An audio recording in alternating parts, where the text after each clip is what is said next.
So, Tracey, could you tell us a little bit about who you are and your role at Lancashire Fire and Rescue Service? Yeah, so I'm a competency and training officer, which means I work in the L&D department. My core function is creating the e-learning and the skills for the firefighters to maintain their knowledge and their practice, in essence. I also work with a wider team that manage the development, and I support another team that manage the events side of learning and development. Along with that, I'm also the main troubleshooter for all things eLMS. Okay, a lot going on. What did the competency and training landscape look like before Open Elms came on board? So prior to Open Elms, we had two systems that managed a lot of our records, but not everything. Development programs were still all on paper. We couldn't report on a wide number of elements within our learning and development team, and we were very dependent on spreadsheets. So, what were the non-negotiables when you were evaluating a new system?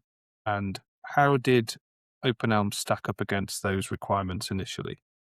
So we had to have a system that did everything. It had to be one system does all for our learning and development. It had to be accessible, as long with a neurodiversity kind of accessible. It also had to be accessible in various locations and on various devices. So we had to be able to store records. We had to be able to manage our e-learning portfolios on the system.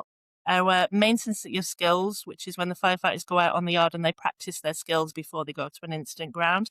Our development programs, ideally, we needed them electronic. All our courses that we hold at our Learning and Development Centre, we needed to be able to manage electronically. Our locations are across Lancashire.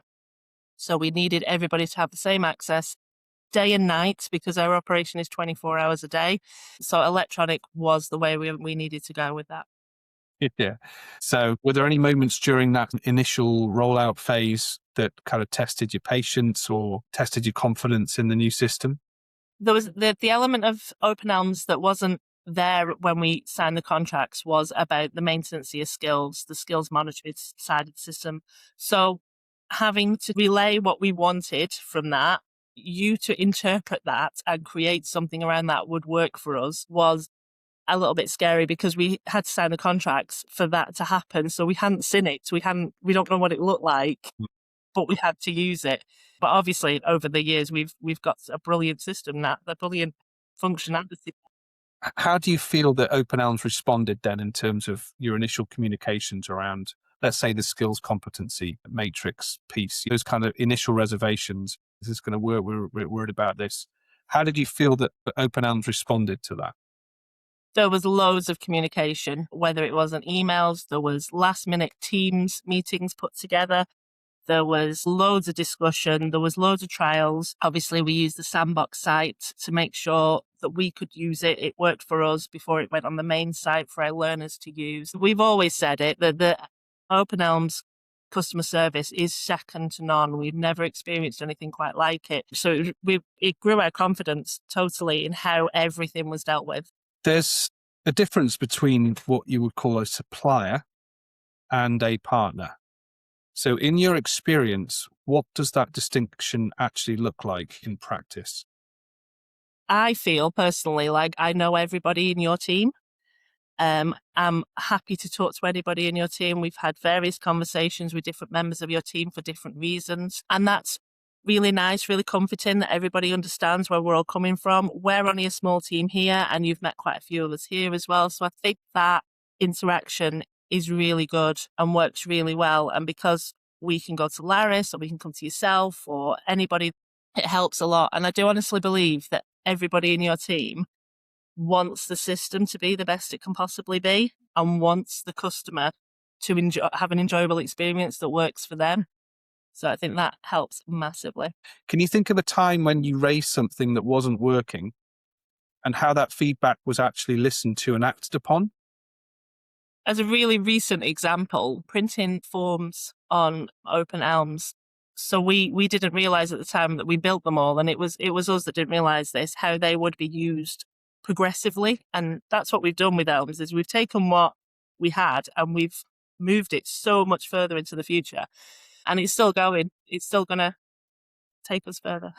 But we asked if there was a way to print the forms, and it was hard. It was difficult. There was a lot of programming on your side that needed requiring, but it was done. And the communication stayed there all the time. Even if the communication was, it's not done yet, but it's up to this point. It's up to this point now. We could see the progression. We could see we were getting closer. And then it goes on the sandbox. We test it. And then when everybody's happy, it goes live and it works. A little bit of training at this side, and we're using it. For public sector organisations especially, trust is everything, obviously. So how do you feel that trust has developed over time? It's definitely got stronger. I'm now in a position where I can ask you something and I will get an honest answer. Even if the answer is no, we cannot do that. I believe that. It's definitely come through communication. We've got many other contracts with many other suppliers. Everybody's always very impressed when I say how often we meet and just talk about what's going on and developments and what can happen and things like that. So definitely the communication has helped with that. So you had a HMI CFRS inspection and the results were very positive. They were, yes. But knowing what you know about the journey to get there, how much of that outcome was the system? How much was it the people involved on both sides?